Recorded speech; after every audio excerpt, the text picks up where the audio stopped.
Welcome and thank you so much for coming out in the rain here today. We're sorry we couldn't control the weather better, but it's a testament to how much hard work this has taken that you all would come out and still support it. We really appreciate you being here. This was a great dream that started several years ago. Franciscan Friar Phil Kelly and his friend Ty Shaw, who's a great leader in our Northside community, the two of them had a dream for this space, which once used to be occupied by two abandoned homes where drugs were dealt, crimes were taking place, and they saw something different. They saw a place where all the different cultures and peoples in our neighborhood could come together, interact, a place that would speak to peace and to the freedom that so many people who come to this country and to this neighborhood seek. Friar Phil Kelly, who was here as a Franciscan, contacted Neil Murphy and said he had this idea on the north side. I came and met Friar Kelly and a couple of people from the Vietnamese community because they were kind of the initial community members who were involved in the design of the park, and we talked about different ways that ESF could help out, and at that point I said, well, let's see if there's a studio that might be able to help with the design process, and that was Cheryl Goebel. And so it was her studio that did the initial design studies and worked with the community to develop the design. Maren worked with Friar Phil and his committee for about a year, and then at that point we actually got a group of students in a studio.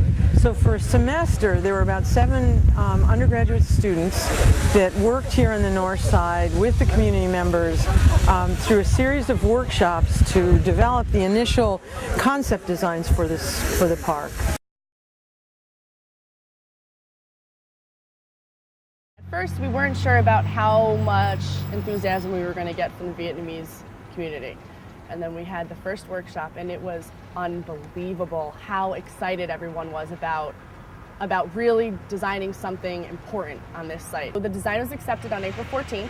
We unveiled it to the Vietnamese community and their advisory board, and they seemed to really like it. And so with that now behind us, we can move towards cost estimates and construction documents and a phasing plan to see what can happen first, and the funds that are raised right now, what can those funds be put in use for?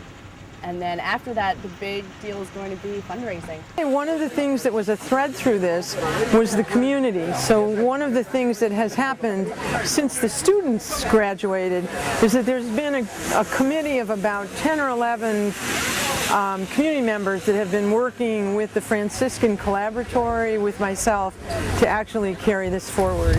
Well, I'm an alumni of ESF, and 2 or 3 years ago I got a call from Cheryl and Richard Hawks regarding this project.